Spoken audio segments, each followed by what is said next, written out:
Tom. It's great to be here with you. Yeah, it's great to be wow, here, it's too. like a nightclub in the middle of the day. I know, it's fabulous Very out hot. there. We I should love do a it. Joel Grey thing here and really get it going. Our chairs match the flowers. The whole thing's great. I love it. It's terrific to be with you. Digital Industrial is the GE thing, and you may have seen some of this, you're marketers, so you watch all this on television. The what's up, what's the matter with Owen? That's right. Let's look at just a little bit of the messaging. How do you put digital and industrial together in 2016? Here's GE's way, a little example. Surprise! I heard you got a job as a developer. It's official. I work for GE. What? Wow. Yeah. Okay. Guys, I'll be writing a new language for machines, so planes, trains, even hospitals can work better. This is... Oh! Sorry, I was trying to put it away. Got it on the cake. So you're gonna work on a train? Not on a train, on trains. You're not gonna develop stuff anymore? No, I am. Do you know what GE is? Linda, I totally love this. Every time I see one of these and the other one with the big sledgehammer on the coffee table with mom and dad, I just love them. And I see what you're up to here, but you tell us. Digital industrial, in fact, and as a message to move, what's going on here? Yep. So thank you, and it's really, truly wonderful to be here in Boston, our new hometown, soon to be hometown. Can we give it up for that? Yeah, We're going to exactly. talk It's about great. that. We're so thrilled, so thrilled. So GE has become, or is becoming, I should say, this hybrid, a company that's both digital and industrial. We have always been industrial. We have always made big iron, and we've made big iron, we've made jet engines, we've made locomotives, we've made MRIs, CT machines. Now what we're doing is layering on the data and creating an operating system so that, in essence, we can help our customers predict where there's going to be no unplanned downtime. So what does that actually mean in English? What it means is that planes can arrive on time because the data will be there to enable their crews to see that. Trains will be able to run more efficiently. Hospitals will be able to run more efficiently. And this is the GE of the future, a company that's a digital and an industrial. Everything I just said is really hard to convey in 30 seconds. And it also to put together, like it's 138 years old, the company. They do trains, they do big jet engines, they do material things, and yet you're clearly looking to get across this message. That stuff is alive. The Internet of Things. I would call it the Internet of very big things. So we are sort of big iron and big data coming together. And I think, we have a lot of marketers here in the audience. You know this as well as I do. How do you convey a message? In our case, we always try to show up in a way that's human, that's interesting, that's accessible, and that makes you curious. So we chose to be kind of self-deprecating in these ads, to actually have a little fun at our own expense. This one especially. Exactly. Is the young audience getting it? Do they look at that and they say, oh, we get it? Or are they like the kids with the cake and the popped cork and the... Well, here's the proof. So we launched these in September. And we just rolled out another set, actually 2 nights ago during the Oscars. Since we rolled these out, recruiting is up 8-fold. Wow. 8-fold. Wow. And these were not intended to be pure recruiting ads. It was a way to tell our story. Here's the company we're becoming, and yet the impact they have had, and both anecdotally and in terms of the numbers, has just been terrific. So it's been a real success. That's an enormous marker of success. It really is. Because no, it's been fabulous. For every kid who steps up and says, I'd like to work for you, that means there's a bazillion others who are like, oh, that's kind of cool. Yeah. Right? Yeah. Wow, that's incredible. Do you advertise to the consumer market for recruiting? I mean, I'm not going to, in the old days, I might buy a GE television. Right. I'm not going to buy a GE jet engine. Yep. So, well, you never know. Well, one day, on my but I see your consumer advertising, and so I'm like, what's up there? Yeah. So look, our feeling is that, if you're a business leader, if you're a CIO, if you're an investor, you don't go home and log on to a different internet at night, right? Everybody is a consumer in some way or another. Okay. So that's just one big thought. All right. I would then say there are probably at least 3 different groups that we want to talk to. One are people who might come work for us, and at 333,000 employees, we're always constantly looking for great talent. Are they all coming to Boston? Yeah, hopefully. It's more than Boston, the better. So we're looking for talent. That's one of the goals. We are one of the most widely held stocks by individuals versus institutions. Okay. So getting the the message matters. across to retail investors We're matters. hip, we're still happening, we're 138 years young. Totally, absolutely. 130. We sometimes say the oldest startup on the block, which we course, certainly feel everybody's like a most of the startup. time. Everybody's a startup I'm a these teenager, days. too. Yeah, exactly. And then business leaders, and I think for us to remain the brand that we have the fortune to be, one of the top 10 most valuable brands in the world. Yeah. You have to be contemporary. Yes. You have to be relevant, and you have to kind of wake up every morning and fight for that. And we can talk about this if you want to a little bit, but it's the reason we have embraced so many digital platforms. I want to come to digital platforms. Yeah. So let me just, when you're trying to target, so it's investors, it's shareholders, Yep. it's potential recruits, Customers. customers, big customers. Yes. Then where do you target? Where do you put these ads? Do they run just anywhere, or do you put them with, I don't know, Wimbledon, or what's your? Yeah, so look, we have a strategy that seems to be working. In a media world, and again, a lot of people in this audience are in this world, that is just being disrupted, constantly being disrupted. We have chosen to put these ads on television, and Tom, primarily during live programming. I call it kind of spoiler alert programming, things that absolutely are going to have the best chance of being watched. So in a world where we're all watching Netflix, we're all binging, Sunday Night Football, still a place that you watch ads, Yeah. right? You don't Yeah. tape the Patriots game. I don't think. Do you guys tape the Patriots game? No. You got to be right there. No. You got to be right there. I mean, And you got to similar go with get the chips Oscars. and salsa, but Yeah, no, exactly. So we've kind of Oscars. decided that for this kind of messaging, being in live programming makes a lot of sense. And people don't just skip your ads. You You know, hope. listen, there's such a thing, people talk a lot in our industry about ad blocking. I would say there's always been some form of ad blocking. It was called going to the bathroom Yeah. or getting a snack, Yes, in yes. the refrigerator during Done a both. commercial. That's a different kind of Occasionally. ad blocking. I firmly believe, and this is again for sort of the advertising crew out here, that for our messages to get through, they've got to be as good, if not better, than the best programming out there. Otherwise, they kind of deserve to be blocked, guys, right? Like, we have to have a super high bar for our storytelling and our content. I think with Owen, you're doing pretty darn well on that Thank you. front, so I congratulate It seems you. to be working. Thank you. Can we just step back for a second? And I'm sure everybody in this hall feels the same way I do. We are so glad that you chose Boston. We are so glad you're coming. This is incredible. This was gigantic news in this town, and a huge shot in the arm. I mean, Boston's doing great, thank you, but GE's a big deal, and you're coming. You're the chief marketing officer. To you, does that mean something that GE is moving to Boston? Were you the final decision maker on that? Because that would just look so great. Or how does it No. does it factor in? Yeah, okay.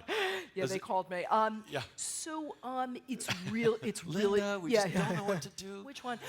So in all seriousness, this is huge at GE. It's absolutely huge, and it's kind of a signal. And our chairman Jeff Immelt released his annual report and his annual letter yesterday. Take a look at it, guys, if you're interested. But he talks about Boston. Are we in there? Are we in there? Of course you're in there. Yes. We're coming to Boston because Boston is innovation, because Boston is an opportunity for us to be in a like-minded ecosystem, if you will, a place where there's innovation, a place where there's R&D, a place where there's 50-plus universities.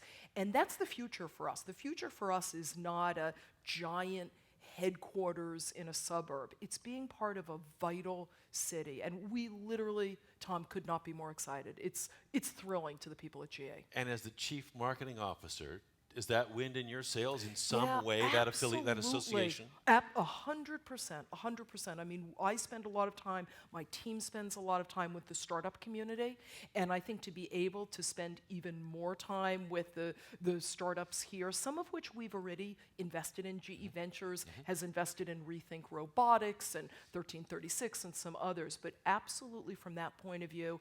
And I think as well, it's an opportunity for us to get even closer to young people. We spend a lot of time, my team spends a lot of time on college campuses, and I kind of feel like we sort of came to the eye of the storm, so to speak, right? Yeah, When it we're comes to it, we're it. recruiting. Yeah, Huh? so We are it. absolutely. No, I'm thrilled. What should Boston know about living with GE that we might not know or suspect?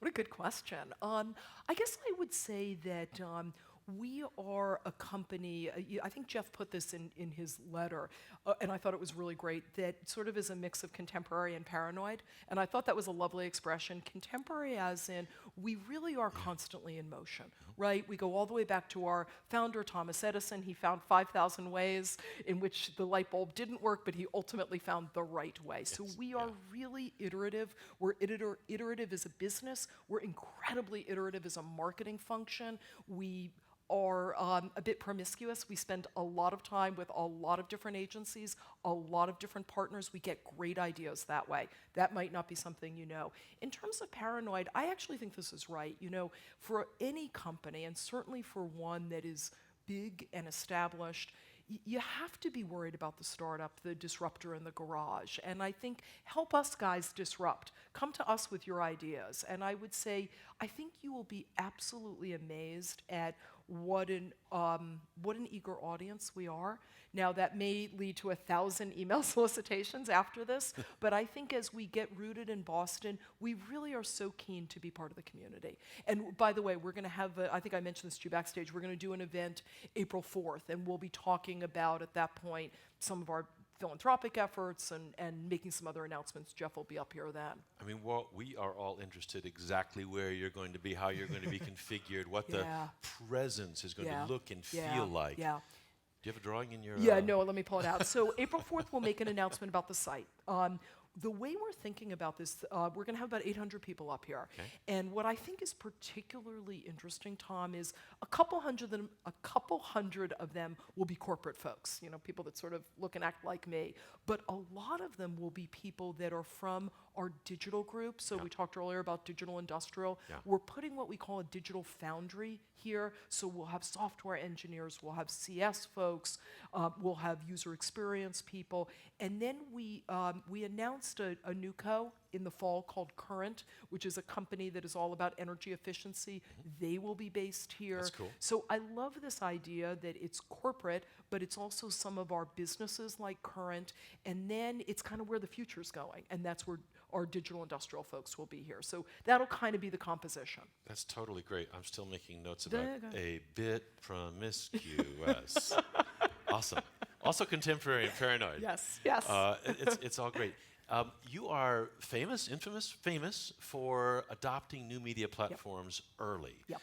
Give us some examples of when you've been out front, and how do you decide when to jump on, if it's Vine or Snapchat or Yo or you name it, how do you decide where you jump in and where you don't? I mean, not everything turns into a big deal. You can spend a lot of time running after the latest new thing. I just signed up, for Peach the other day, and the first thing my 20-year-old colleague says, "Well, Peach, It's over already. It's over. It's over already." It's I'm 2 like, months old. why did I It's over. spend 10 minutes signing up? I mean, you sign up in a much bigger way when you sign up. So how do you know what and when in there, as they come up out of the weeds, when do you jump? Yeah, I love this question. So I'm gonna tell you the why before I tell you the what. The why is we are deliberately a first mover. We don't do this accidentally, and it's because to us, the way that we can drive our marketing in a way that is impactful and memorable is to channel who we are as a company. As a company, we've always been inventive. Again, goes back to Edison. We have thousands of scientists. Some will be located in Boston, but they're all around the world. So we're always thinking about what's new, what's next from And that a association. business, Oh. from a business point of Okay. view. So it makes all the sense in the world to kind of adapt that from a marketing point of view. So with that as kind of an overarching strategy, we have been very early to embrace platforms, and literally every one of the ones Tom named, but I'll use one example. So Vine, when it launched a couple years back now, I got a call on a Sunday from one of our colleagues saying, Twitter's launching this platform called Vine. What do you think? And look, this gets into leadership a little bit, but I trust my team. And I trusted that they had a good call on this, so we said, okay, let's try this. And trial can be an inexpensive way, guys, to test. So for about $2, we got a little Petri dish, filled it with water, put some food color in, put a Q-tip, and created what we called 6-second science, and it blew up online. So that's a good story, right? That was Vine. That's but very we have economical. been $2 Yeah, as big investment. Okay. But we really do believe in this, and we believe that, there's really, in some ways, only one chance to be first. Yeah. And, That's true. Once you get on it now, everybody's there. What's everybody's the big on deal? it, and it's very hard to stand out at that point. So, being a company that loves science, that's passionate about science, we want to be where early adopters are. We think there's a symmetry to that kind of DNA, and it's by and large, it's really paid off for us. We've kind of it's been a good strategy. Do you worry if those things go down, if they don't become, mainstream, or okay, it's worth it. We were there early, and on we go. Rarely, because usually our entry point is not an expensive entry point. So it's a little bit of time. The team is so good that I have confidence that they know what they're doing, as I said before.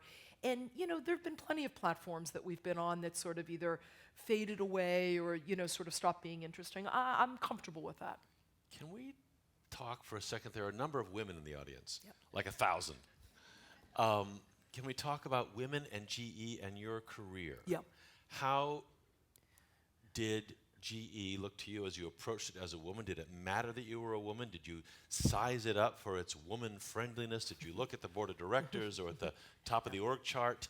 And how did you come in? And since you've been there, what's your experience as a woman in this organization? Yeah. So that's a lot of questions. Yeah. So And back to the promiscuous thing also. I wanna yeah. get back to. So I'll give you some thoughts. And again, with the knowledge, we're trying to have a no filter conversation. So as always, I'll be very honest. So I did not come into GE 13 years ago and say, is this the most woman friendly place around? I have not used that as a filter in my career, for better or for worse, guys. What I have always looked for, and this has proven to be, we were talking backstage about careers, and it's part deliberate and it's part luck. I have always looked for a tremendous leader, a visionary, who I could work for and be part of their vision.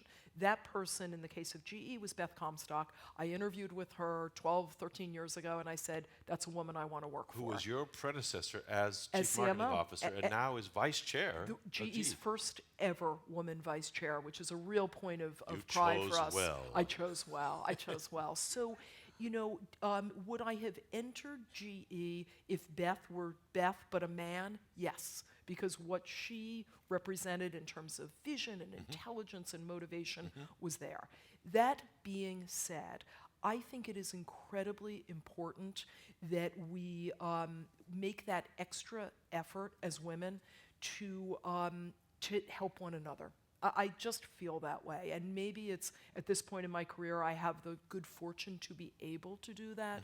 So, at least a couple times a year, I'll try to sort of, adopt somebody from the outside who's looking for a job, who's a woman, and I will, sort of open up my networks, so to speak, as they are, and try to help some folks do what was hard X number of years ago, which is just entering the business world. What did I know? I was a liberal arts major who had some radio experience. That was about it. It worked much better for you, I'll tell you. I think it worked okay for you somehow. So I think, I have found that is something that's very important. GE has a tremendous women's network. I have been part of that. I've been part of that as I've sort of grown in my career there, and I've tried to sort of use that within the company. Now I look at our board of directors. I'm really proud that there's such a nice representation of women. I love the fact that we've got senior women, a woman vice chair, women running some of our businesses. But, we still have room to go, as I think a lot of companies do. The old stereotype was that when guys ran the show, Yeah. and they'd be at the club or the country club or Yep. playing squash or whatever, and sort of just talking shop about the most important sort of strategic initiatives, whether they Yeah. were explicit or in slightly veiled language, and there would be all kinds of smoke signals and insights and vibes that those men would get from each other that would help them sort of align and maybe succeed. Yeah. Do you feel access to that now? Do you feel more access since your old colleague Beth is right up there, or since the board of directors has a gender diversity on it now? Do you feel more clued in? Are you playing squash and getting the early skinny on what's coming? My golf clubs are still Your in the golf garage, clubs? so Oh. no. I don't feel outside of it, but here's what I would say. I think it is very important as a senior woman to create those situations yourself as well. So, this coming Saturday, with a couple of my colleagues, we're hosting a brunch for young women in marketing because I've just met a number of women who I'm so impressed with, and I feel like they should know each other. So, does that supplant the squash game? I don't know. I actually, Tom, don't think of it that way. I think of this as here's an opportunity for me to take the good fortune I've had and be able to say, okay, there's 10, 12 women out there I'm so impressed with. I wish my 25-year-old self knew them. Yes. And, maybe I can do some good. So I think of it that way. She's not on to the squash thing. We're cool. Keep talking, guys. Wow, there's so much I want to ask you. When you look at messaging today, Yeah. so you're in all these new platforms, Yep. and you have a complex, well, a double-barreled anyway, big message, digital and industrial, and it's challenging. It looks to me like you're doing a kind of public education with that. In a way, with your ads, they're funny and they're very clever, but you're sort of clearing the way for the Internet of Things. You're helping people see these are going to come together. Yeah. How do you think about your biggest challenges in keeping public clarity, the clarity that you want about what GE is up to, in terms of the way you reach them, or the way you message, or the public that you're dealing with? What are your biggest challenges? Well, I'll talk about challenges, but I think there's an insight that's worth sharing, which is as a company and as a marketer, we kind of believe in mind share before market share. And we did this about 5 years ago with the industrial internet. So 5 years ago, Internet of Things, certainly well known. I think the Internet of Big Things and how industry was going to be connected and how many, billions of machines would come online by 2020 wasn't really in anybody's mind. So we went out and declared, okay, the industrial internet is coming. We created a conference. This was before we were out there selling our new operating system for industry. And it was fine for us. In fact, it was good, Tom, that this was a bigger meme than just about GE. So I think as marketers, I think to sort of, scream about ourselves, it's not very appealing. I mean, think about it. If you went to a dinner party, you wouldn't be sitting there shouting about yourself, right? Especially when you're as big as GE. I mean, you're right. so... You want to create a larger conversation. You want to be a convener. And I think that's incredibly important, to be the thought leader, to give voice to where the industry is going. Biggest challenge, look, I still find every day that it is incredibly hard to sit in the United States as a global marketer and be both, as a branded house, which we are, both globally consistent and locally relevant. God, I'm so bad. Yeah, keep going. I'll riff for a second. It's a good ring, though. I kind of like it. It's my daughter, at least it's a woman. I don't know. Maybe you should take it. Put her on speaker or something. God. Oh, my God. Sorry. So to me, that is hard. And I don't... It's good. I don't know how many marketers face this. I think whether it's global and local, I think this idea of consistency and relevancy, sort of the horizontal and the vertical, I think is quite challenging. Look, keeping up with the possibilities is, oh my God, how do we all do this, right? You and I were talking about the fact that, we've gotten into virtual reality, we've gotten into podcasting, we've done some long form content with Nat Geo. Some mornings I wake up and I'm overwhelmed by the possibilities. Most mornings I wake up and I'm excited by the possibilities. How does global branding work these days? Do you have to have a different message for the American audience from the rest of the world? Do you have to understand, no, this is China, so we got to come from this angle. Yeah. This is Russia, Saudi, we got to get from that angle. It's such an apt question. I leave here and I'm going to spend the next 2 days with our global marketers from around the world. They're all gathering together, and this will be what we talk about. But the way it kind of is working, at least the way it's working at GE, is driving big messages, right? So digital, industrial, big message. Electricity everywhere. There's still 1 billion people in the world without access to power. That's a big GE message. So we have big messages, but once we then get into market, if we're not sort of being incredibly attuned to what's going on there, and that often is in the form of public relations, communications, social media, I don't think you can legislate that from a headquarters. I think there you've got to feel what is going on and reacting to it. So I've located people for the first time on my corporate marketing team outside the United States. So we're working our way through it, but I think it's challenging. I really do. We are so excited that you're coming to town. It's really cool. I hope that you personally will be a presence in town. I hope we will. get to know Count you. on it. Count on it. I still have a son at Boston College. In fact, Yes. I begged him to come Yes. today, but he's having exams. So, but I mean, just first of all, giant thank you, Tom, to you, and I can't wait to be part of the Boston community. I feel like what's the expression when it's your son, a mother-in-law of Boston or something. But I'm so excited to be part of it. So thank you for the lovely welcome. It's so great to have you here. Ladies, and a couple of gents, thank you very much. Linda Boff, And so should wonderful we to end have with you the right ad? here. Do you want to Oh, end yeah. with the ad? Okay. I almost forgot. I love that ad at the top. Let's Yeah. run one more. This is about the GE mom, right? Yeah, I'll give you a 30-second tee-up on this, guys. So every now and then we do something anthemic, right? The big company message. We did this a couple years ago when the last Olympics were going on, and I thought it was one that this audience should see. It's probably personally my favorite ad that we've ever done, and I think you'll see why.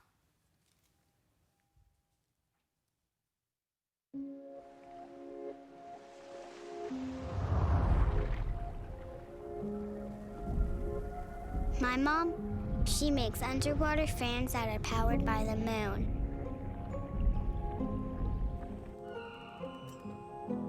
My mom makes airplane engines that can talk.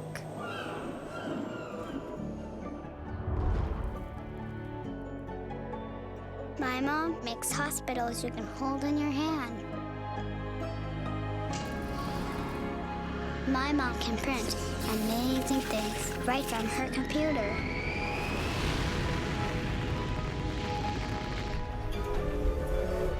My mom makes trains that are friends with trees.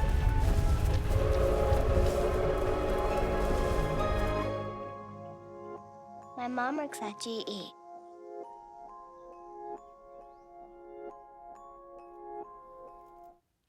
Linda Boff, you are making some magic right there. Come make more with us. Thank you you very so much much. for being Thanks here so today. much, Tom. Thank you.